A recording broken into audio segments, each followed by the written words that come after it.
अभी तक हमारे चैनल को सब्सक्राइब नहीं किया है तो जरूर चैनल को सब्सक्राइब करें। और सर ने भी एक इनिशिएटिव लिया है जो हम बाद में उसको बताएंगे।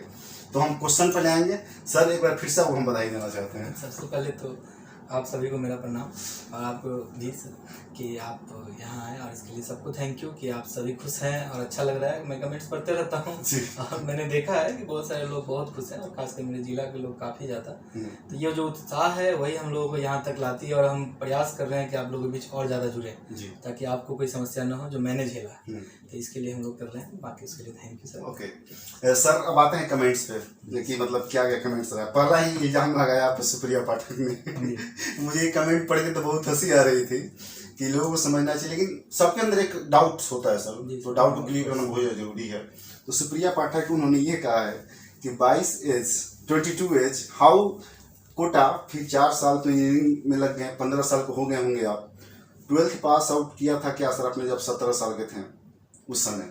जी सर, ये कमेंट बहुत ही लाजमी है, और मतलब मैं खुद ही सुप्रिया मैम से माफ़ी मांगता हूँ कि उनको अगर ये ऐसा लगा कि मतलब 22 साल में कोई कैसे कर सकता है, उसके लिए ठीक है मैम। थोड़ी सी जानकारी का मतलब यहाँ पे ये अभाव है, इसकी वजह से ऐसा हो रहा है। तो मैं पहले बता दूँ कि बीपीएससी का एक रूल है, उसके हिसाब से हम लोग को चलना होता है कि आपका जो भी एज होगा, जो एक्चुअली में जो एज है आपका जब फॉर्म भर रहे होंगे, जो एप्लीकेशन का जो नोटिफिकेशन से एक्चुअली काउंट किया जाता है, जब भी नोटिफिकेशन और फॉर्म जब आप फिल कर रहे होंगे तो उस समय आपकी एज क्या है उसको काउंट किया जाएगा। उस समय मेरी एज 22 वर्ष थी, और उस वजह से मैं सबसे युवा एसडीएम और 22 वर्ष का एसडीएम में बना। और ये 22 वर्ष सबसे न्यूनतम एज है, सबसे न्यूनतम तो नहीं कहेंगे, न्यूनतम एज जो आप कहिएगा वो है इसका 22 वर्ष। तो उस 22 वर्ष में अगर आप करते हैं तो आपको चुना जाएगा 22 वर्ष के लिए। लेकिन साथ में आप ये भी जान ले, अगर डाउट ऐसा है तो जैसे यूपीएससी से कोई आईएएस बनते हैं तो उनको आईएएस बनते बनते कम से कम 5 या 6 साल लगते हैं, तब तक वो एसडीएम होते हैं। जब तक वो एसडीएम होते हैं तब भी वो आईएएस लिखते हैं, तो वो तो फिर गलत हो गया उस हिसाब से।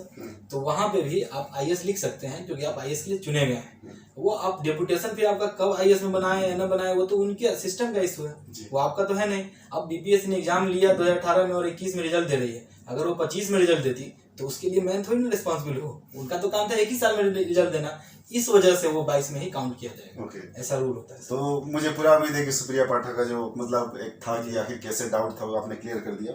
सर नेक्स्ट क्वेश्चन पे आते हुए मेहर गरिवाल हैं।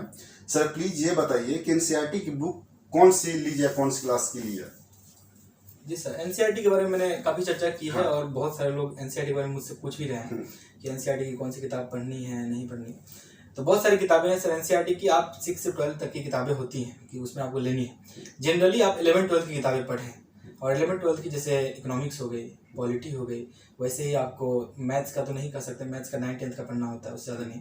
बीपीएससी के लिए मैं बता रहा हूँ, अभी मैं पहले ये बात मतलब समझ लीजिएगा, मैं बीपीएससी के लिए ही बात कर रहा हूँ। तो वो है। उसके बाद आपको ज्योग्राफी की है एनसीईआरटी 11th and 12th की, वैसे ही आपको दूसरे सब्जेक्ट्स की भी है, मतलब बहुत सारे सब्जेक्ट्स जैसे सोशियोलॉजी का भी आप ले सकते हैं। तो ये सब लेना है, लेकिन किसी सब्जेक्ट में आपका कमांड नहीं है, if you don't know about anything in the politics, तब आप 6 से स्टार्ट कीजिए, तब आप बेसिक से जाइए। अगर आपको कुछ पता है, थोड़ी बहुत जानकारी है कि मतलब बेसिक्स बातें आपको पता है कि कैसे क्या मुख्यमंत्री का कैसे चुनाव होता है, आपको ये भी नहीं पता कि मुख्यमंत्री का एक्चुअली में चुनाव होता ही नहीं है, हाँ, और अब मुख्यमंत्री को हम एमएलए लोग चुनते हैं तब जाकर उनका ये चुनाव होता है। तो ये जो आपको नहीं पता है मान लीजिए, तो फिर आप शुरू से कीजिए, फिर आपको 6 से शुरू करना होगा। अदरवाइज आप ये कीजिए कि 11-12 का सिर्फ पढ़िए, उससे आपका सारा काम हो जाएगा। ओके सर, एनसीईआरटी की बात होगी तो एनसीईआरटी पे क्वेश्चन किसी ने रखा है और आपसे जानना चाहते हैं वो कि आपको सबसे पहले तो बधाई दे रहे हैं, ये कॉन्ग्रेचुलेसन, लेकिन उनको शायद ये यकीन नहीं हो रहा है कि आप लक्ष्मीकांत नहीं पढ़े हैं, स्पेक्ट्रम नहीं पढ़े हैं, आप एनसीईआरटी पढ़ के ही मतलब सबसे युवा डिप्टी कलेक्टर बन गए हैं, बीपीएससी क्रैक किए हैं। तो सर उनको थोड़ा ये डाउट है कि कुछ लोग तो ऐसा भी कमेंट किए कि आप झूठ बोल रहे हैं, तो इसको प्लीज आप थोड़ा एक्सप्लेन कीजिए। नहीं, मैं इसी के लिए आया हूँ, इन्हीं सब चीज़ों के लिए कि किसी के मन में डाउट न रहे। स्पेक्ट्रम या फिर लक्ष्मीकांत ये सब जो किताबें हैं स्टैंडर्ड किताबें हैं, और इनको बाइबल कहा जाता है, जो कि है भी। लेकिन ये सर यूपीएससी के लिए ज़्यादा इंपॉर्टेंट है। मैं अभी भी फिर से कह रहा हूँ कि ये बीपीएससी के लिए उतना इंपॉर्टेंट नहीं है जितना आप समझ रहे हैं। इसके बदले आप एनसीईआरटी अगर आप पढ़ते हैं, जो एनसीईआरटी मैंने पहले वाले वीडियो में भी कहा था कि अगर किसी ने भी किताब लिखी होगी तो पहले एनसीईआरटी पढ़ी होगी उन्होंने। जब एनसीईआरटी पढ़ी होगी तो आप भी टेक्स्ट बुक पढ़े ना। आप थॉट प्रोसेस का जो गेम है जो थॉट प्रोसेस का मेंस के लिए मैं क्यों कहता हूँ इतनी सारी बातें, ये सब मेंस में ज़्यादा इंपॉर्टेंट है। प्रीलिम्स में अगर आप 125 भी स्कोर कर लिए उसका कोई बहुत फायदा नहीं है, आपको बस क्वालिफाई करना था, आपको सिर्फ 97 लाना था, लेकिन आप 125 ले आए, बहुत ज़्यादा फायदा नहीं। लेकिन मेंस में आपको अगर मान लीजिए कि 600 लाना है, फिर भी आप अगर 700 लाते हैं तो उसका फायदा है सर। इसके लिए आपको पढ़ना है, और थॉट प्रोसेस सिर्फ और सिर्फ एनसीईआरटी से डेवलप होगा कि आप कुछ पढ़ते हैं और उसके बाद उसमें समझ नहीं आई, एक लाइन और दूसरे लाइन के बीच में जो गैप है उससे जो क्वेश्चन पूछा जाता है वही हम लोगों को समझना है। और उसी के लिए मैं कहता हूँ कि एनसीईआरटी आप पढ़िए और एनसीईआरटी के थ्रू आपको ये क्लियर होगा। लक्ष्मीकांत में भी सारी बातें लिखी हुई है, लक्ष्मीकांत सार है, लक्ष्मीकांत एक समरी है एनसीईआरटी की, लेकिन एनसीईआरटी में आप पढ़ेंगे तो फिर उस समरी के मतलब एक डायरेक्ट लिखी हुई बात नहीं है, आपको खुद से ही डेवलप करना है कि अच्छा ये हो सकता है। फिर आप नोट्स बनाएंगे तो आप एक अलग लक्ष्मीकांत लिख सकते हैं और इवन अच्छा लक्ष्मीकांत लिख सकते हैं उससे बेटर, समझे, जो इंपॉर्टेंट भी होगा। हो सकता है कि आपके लिए इंपॉर्टेंट ना हो कि गवर्नर की क्या क्या पावर इंपॉर्टेंट होते हैं और वो आपको पता कि आपको मान लीजिए ऑर्डिनेंस मेकिंग पावर पता है, ठीक है, लेकिन हो सकता है किसी को ये पता ही नहीं है कौन से आर्टिकल में आता है, ये मान लीजिए किसी को नहीं पता है और किसी को ये पता है, तो जिसको पता है उसके लिए तो इंपॉर्टेंट रहा ही नहीं, और जिसको नहीं पता उसके लिए इंपॉर्टेंट हो गया, तब तो वहां पे यही काम आएगा ना। तो आप अपना जो नोट मेकिंग करेंगे, जो आप अपना जो सार बनाएंगे, उस समय आपको अपना ही लिखना होगा और उसके लिए आप बेसिक बुक पढ़ेंगे तो ज्यादा अच्छे से ओके सर, अब एक क्वेश्चन ये है, आपसे पूछा गया है कि ज्योति मौर्य ये जानना चाहती है कि सर मेडिवल और एंशिएंट हिस्ट्री कहाँ से पढ़े। जी, मेडिवल और एंशिएंट हिस्ट्री के लिए मैंने बताया कि आपको एनसीईआरटी की किताबें हैं, आपको सतीश चंद्रा जी की किताब है जो मेडिवल के लिए है, और एंशिएंट के लिए RS शर्मा जी की किताब है, जो दोनों एनसीईआरटी के लिए नहीं है। इनकी अलग अलग किताबें आती है, ये ध्यान रखिएगा कि किसी पब्लिकेशन, हाँ, इनकी है ना एक अलग पब्लिकेशन की तरफ से किताबें आती हैं, उनको नहीं पढ़ना है, आपको जो एनसीईआरटी का जो है उसी को पढ़ना है, क्योंकि एनसीईआरटी में बहुत सारे राइटर होते हैं और उसमें ये मेन राइटर है, जो मेन होते हैं वो है। तो जो बहुत सारे राइटर है, जब वो बहुत लोग मिलकर लिखते हैं ना किसी चीज को, तो एक अच्छा आपको थॉट डेवलप करने के लिए मौका देते हैं, तो वहां पे आपको पढ़ना है ज्यादा अच्छा होगा। और क्योंकि वो सब लोग मिलकर लिखे हैं तो समझिए कितना अच्छा होगा, आप समझ सकते हैं, कॉमन सेंस की बात। तो वहां पे आप इस चीज को ध्यान रखिएगा। तो वो ये दोनों किताब पढ़नी है आपको, RS शर्मा जी की और एक सतीश चंद्रा जी की मेडिवल और एंशिएंट के लिए, और मॉडर्न के लिए एक बिपिन चंद्रा की किताब आती है, उनको पढ़ना है, बस यही इंपॉर्टेंट। सर लास्ट क्वेश्चन है जो कमेंट्स लिए हैं, रिलेवेंट क्वेश्चन जो हम लोग अभी तक रखे हैं, और लास्ट ये है कि बीपीएससी ऐसा कुछ क्वेश्चन मतलब किसी ने कमेंट किया है कि ज्योग्राफी के लिए बुक बताइए प्लीज, ऑप्शनल के लिए, मतलब ऑप्शनल के लिए ज्योग्राफी के लिए आपने, और चूंकि आपका ऑप्शनल ज्योग्राफी ही रहा है तो आपसे बेटर कोई बता नहीं सकता, तो सर इसको आप बताइए कौन कौन सी बुक्स आपने पढ़ा। ज्योग्राफी के लिए सबसे पहले तो एनसीईआरटी पढ़िए, क्योंकि जो भी ऑप्शनल है, सिर्फ ज्योग्राफी ही नहीं, जो भी आपका ऑप्शनल है, जैसे कि मान लीजिए इकोनॉमिक्स भी है, आपका पॉलिटी भी, 6 से लेकर 12 तक सारा एनसीईआरटी आपको पढ़ना है, वो तो पढ़ना ही पढ़ना है, उसका एक भी बुक मिस नहीं होना चाहिए जो ऑप्शनल है। उसके बाद आपको अलग से पढ़ना ही होगा, यहाँ सिर्फ एनसीईआरटी का स्ट्रेटजी काम नहीं आएगा, क्योंकि क्या है ना कि आपको जो थ्योरी वगैरह ये सब जो होते हैं वो अलग से अच्छे से एक जगह समराइज करके लिखा होता है बाकी की बुक्स में, तो वो आपको पढ़ना आसान हो जाएगा, इसलिए आप उसको अलग अलग किताबें पढ़ें। जैसे कि आपको ज्योग्राफी के लिए है कि सविंदर सिंह जी की एक फिजिकल ज्योग्राफी आती है, उसको जरूर पढ़िए, वो काफ़ी अच्छी किताब है। उसके बाद एक DR खुल्लर सर की एक इंडियन ज्योग्राफी आती है, उनको पढ़िए, वो काफ़ी अच्छी किताब है। उन दोनों लोगों ने बहुत अच्छी, मतलब ये किताब आप कह सकते हैं एक अच्छी समरी ज्योग्राफी के लिए, बहुत अच्छी समरी लिखी है। वैसे एक GC लियोंग सर की आती है एक बुक, वो आप पढ़िए ज्योग्राफी के लिए, उसमें आपको थोड़ा सा इन्वायरमेंट वगैरह करके जो है ज्योग्राफी का पार्ट है, उसको बहुत अच्छे से उन्होंने लिखा है कि अलग अलग जो इकोसिस्टम है, अलग अलग इन्वायरमेंट है, उसमें क्या कैसे वेजिटेशन वगैरह कैसे क्या काम करता है, ड्रेनेज सिस्टम वगैरह के बारे में थोड़ा बहुत लिखा हो।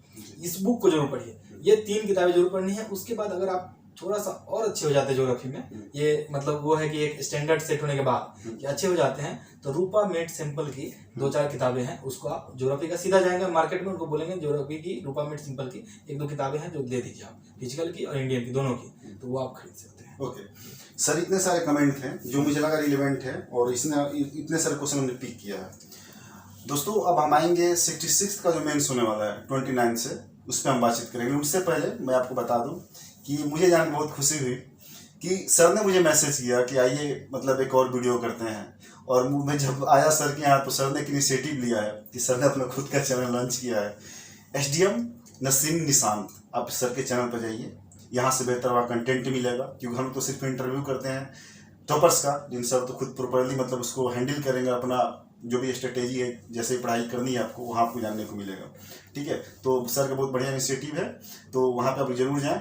तो सर ये चैनल का मतलब आपको ख्याल कहाँ से, थोड़ी सी बात कर लेते हैं। एक्चुअली इसका ख्याल तो मतलब मेरे दिमाग में था भी नहीं, मैं सोच भी नहीं रहा था, लेकिन इतने लोग मैसेज या कमेंट करने लगे, मतलब फेसबुक पे मैंने जब पेज बनाया, फेसबुक पे पेज भी मैंने लोगों का कहने बनाया, हाँ, मतलब लोगों ने बहुत सारे लोग बोले कि आप एक पेज जरूर बना लो, उससे क्या होता है ज्यादा लोग जुड़ जाते हैं, वो थोड़ा आसान हो जाता है। ऑफ कोर्स रीच बढ़ाने के लिए वो ज्यादा सही है, लोगों तक मुझे पहुंचना भी है, खासकर उन बच्चों तक पहुंचना है जो कुछ भी नहीं कर सकते हैं, और ये जो रूरल बैकग्राउंड से जो लोग हैं उन तक जरूर पहुंचना है। उन तक पहुंचने के लिए मैंने ये सब किया था। तब वहाँ मैसेज आने लगे, कॉल आने लगे कि सर आप भी कुछ बना करके वीडियो डालिए। तो मैंने उस पर 2-3 वीडियो, अभी तो डाला है 3 वीडियो है शायद, कि कैसे एनसीईआरटी पढ़नी है, कौन सी एनसीईआरटी की किताबें पढ़नी है, ऑप्शनल कैसे चूज करना है, क्या पैरामीटर है, इन सब का मैंने वीडियो बना रखा है। 67 में कैसे 100+ स्कोर कर सकते हैं प्रीलिम्स में, ये सब मैंने बना के डाल दिया। तो वो आप देखिए, वो सिर्फ और सिर्फ इंफॉर्मेशन और एजुकेशन के लिए ही वो चैनल मैंने बनाया और आपके हेल्प के लिए बनाया है। मेरा उसमें कुछ भी फायदा नहीं है, ये बात आपको पहले ही कह दे रहा हूँ, और नहीं इनका फायदा है उससे। तो बस वो इसी के लिए कि आप सभी लोग, मुझे इतने मैसेज आते हैं ना सर कि मैं आपको बता नहीं सकता। कि मुझे खासकर डायरेक्ट मैसेज आते हैं। अब मैं आपको बताता हूँ थोड़ी सी एक बात जो पर्सनल है, मैं बता रहा हूँ। हाँ, बताइए सर। कि क्या है कि हम लोग बहुत अमीर तो है नहीं, लेकिन मुझे दिल्ली आना था, तो मैंने पापा को बोला था कि मुझे 10,000 रुपया चाहिए, क्योंकि मुझे लोगों को पार्टी देनी है, जो मेरे कुछ एक दोस्त है जो वहाँ तैयारी कर रहे हैं उनको, तो उनको पार्टी देनी है। तो उसके लिए मैं सोचा कि पैसे ले लेता हूँ उनसे, पैसे लिए नहीं, लेकिन वो पैसे मुझे यहाँ आते आते खत्म हो गए। मैं बता रहा हूँ कैसे, कि मुझे कुछ लोग फेसबुक पर मैसेज किएंगे, सर मैं इतना गरीब हूँ कि मेरे पास एनसीईआरटी किताब खरीदने की पैसे नहीं। ऐसे मतलब आपको मैं, मतलब आप खुद भी, अगर मैं सच्ची कहानी उनकी अच्छे से बताने लगूं ना, तो आप रो देंगे, लोग परेशान हो जाएंगे। और सबने पैसे ट्रांसफर किया? मैंने ट्रांसफर किया, मेरे पास सबका वो है, मैंने 10 लोगों को ट्रांसफर किया है सर, और वो 10 में लगभग बोले ना कि 900 रुपया लगभग पड़ जाता है, तो ऐसे करके मेरे 10,000 खत्म हो गए, समझे। तो मुझे अच्छा लग रहा है, मैं बता रहा हूँ, मुझे बुरा नहीं लग रहा है ये चीज, मुझे बहुत ही अच्छा लग रहा है। मुझे लग रहा है कि चलो ठीक है, कोई तो पढ़ेगा। लेकिन मैंने उनसे एक प्रॉमिस लिया है, जो भी जिन लोगों को मैंने किया है ना, उन लोगों से मैंने प्रॉमिस लिया। एक संदीप जी हैं, वो दरभंगा से हैं, एक अंकित कुमार मिश्रा जी हैं, वो हमारे ही शहर के हैं, उनको मतलब बहुत सारे अलग अलग लोग हैं, सबके नाम याद नहीं है, एक महिला भी हैं। अब ऐसे करके वो पूछे ही हैं कि सर कि मेरे पास फाइनेंशियल इशू है, अगर मेरे पास पैसे नहीं है, अगर मेरे पास होते तो मैं जरूर अच्छा कर सकती हूँ या कर सकता हूँ, ऐसा वो कह रहे हैं, खुद ही दावा कर रहे हैं। तो मैंने सोचा कि ठीक है, तो मुझे प्रॉमिस करो कि आप करोगे, और मैं सबका टेस्ट भी लूंगा, मैं छोड़ूंगा नहीं। ऐसा नहीं है कि मैंने पैसा दिया और वो पढ़ेंगे नहीं और काम हो जाएगा, मैं उनका टेस्ट भी लूंगा और देखूंगा कि सच में। तो उन्होंने बोला कि सर मैं खुद ही अच्छा करूंगा, आप मुझे बस, अगर मुझे बुक्स मिल जाएंगे ना तो मैं कर लूंगा। तो मैंने उनको सोचा कि ठीक है कि आप पढ़ो, उनको मैंने पैसे ट्रांसफर किए गूगल पे, और उसके बाद सब लोग पढ़ाई शुरू कर चुके हैं। बहुत अच्छे सर, मैं तो मतलब मैं बहुत इसके लिए आभारी हूँ कि सर आप इतना अभी आपकी मतलब कि ज्वाइनिंग नहीं हुई है, अभी ट्रेनिंग भी हालांकि स्टार्ट नहीं हुआ, और सर अभी से आपने ये सब स्टार्ट कर दिया, मतलब एक समाज सेवा सर बहुत बड़ी बात है। तो ये मोटिवेशन आप लोगों को भी लेना चाहिए। यदि आपके पास ज़्यादा है, कम भी है, तो उसमें आप थोड़ा सा वो करिए। अब सर के पार्टी के लिए सर पैसे मांगे थे, लेकिन उससे ज़्यादा तो जरूरी था पार्टी से कहीं ना कहीं किसी की हेल्प करना, तो सर ने किया। तो सर का चैनल का लिंक मैं डिस्क्रिप्शन में दूंगा, सर को जाके जरूर सुनिएगा। अब आते हैं, हाँ एक बात और मैं बताना चाहूँगा आप लोगों को कि सर से मेरी बात हुई है कि हम लोग 29 जुलाई के पहले जो मेंस होने वाला है, उससे पहले हम लोग एक बार लाइव आएंगे। बहुत सारे लोग ऐसे होंगे जो मेंस लिख रहे होंगे इस बार, तो और फर्स्ट जो अटेम्प्ट में जाके मेंस लिख रहे हैं उनके लिए हम एक लाइव सेशन करेंगे। कोशिश होगी हम अपना कम्युनिटी में डाल देंगे, कब आना है सर के साथ बातचीत करेंगे लाइव। तो अभी हम आते हैं 66 पे जो मेंस होने वाला है उसका। तो सर जो अभी मेंस होने वाला है 66 का 29 जुलाई से, तो सर उसमें जो फर्स्ट पेपर है, चूंकि पीटी तो उन्होंने क्वालिफाइड किया ही, और पिछले वीडियो में पीटी के बारे में बहुत सारा अच्छा स्ट्रेटेजी आपने दिया और आपके चैनल पे भी अवेलेबल है। तो सर फर्स्ट पेपर में जो है उसको सर कैसे कवर किया जाए? फर्स्ट पेपर सर मतलब जैसे उसके फर्स्ट पेपर वाइज अगर कुछ नहीं, पेपर 1 जो होता है हाँ, हिंदी का होता है, हाँ, हिंदी का। तो उसका तो सर बहुत ही मतलब इजी है उसका स्ट्रेटजी। उसके लिए आपको 3 दिन 4 दिन मैक्सिमम देने हैं, और चूंकि अभी 66 बहुत जल्दी है, इसलिए क्विक स्ट्रेटजी की ज्यादा जरूरत है आपको। इसलिए मैं बता रहा हूँ कि 2 दिन आप मुश्किल से जाओ, कुछ भी नहीं पता है तब 2 या 3 दिन देंगे, क्योंकि इतनी हिंदी तो पता ही होगी कि बोलना कैसे है। क्योंकि अगर आप सुन पा रहे हैं मुझे, तो इसका मतलब समझ रहे होंगे कैसे बात करनी है, इतनी पता है। तो उसके लिए आपको एक हिंदी की जैसे नॉर्मल से एक किताब आती है लुसेंट की, उसको पढ़ लीजिएगा डायरेक्ट। अब उसके लिए अलग से चाहे कोई भी व्याकरण की किताब पढ़ लीजिएगा, वो बहुत इंपॉर्टेंट है। कोई व्याकरण की किताब जिसमें संज्ञा, सर्वनाम, विशेषण, इन सब के बारे में डिटेल में हो, सबके टाइप्स हो, सबके उदाहरण हो, ये सब अगर लिखा हो तो उसको आप पढ़ लीजिएगा, वो एक अच्छी किताब हो सकती है। उसके बाद आपको हिंदी में एस्से की एक तैयारी करनी है, बस थोड़ी सी, वो 30 नंबर का एस्से होता है, उसके लिए आपको थोड़ी सी तैयारी करनी होगी। तो उसके लिए आप खुद ही कोशिश कीजिए कि रचनात्मक बनिए, क्रिएटिव बनने का प्रयास कीजिए। अगर आप क्रिएटिव बनिएगा आपको फायदा होगा। जैसे मैं कविताएं वगैरह लिखता हूँ तो मेरे लिए थोड़ा आसान था, मैंने उसकी तैयारी भी नहीं की, और मैंने वहाँ लिखा भी और अच्छा हुआ और स्कोर भी अच्छा है। जी। तो वैसे करके आप देख सकते हैं कि हिंदी के लिए ये तैयारी कीजिए, बाकी आप सब। ओके, तो सर जीएस वाले पार्ट में भी आते हैं जी। जो फर्स्ट पर जीएस और सेकंड पर, इसको थोड़ा सा सब बताइए कि जो फर्स्ट अटेम्प्ट में उसको खास फोकस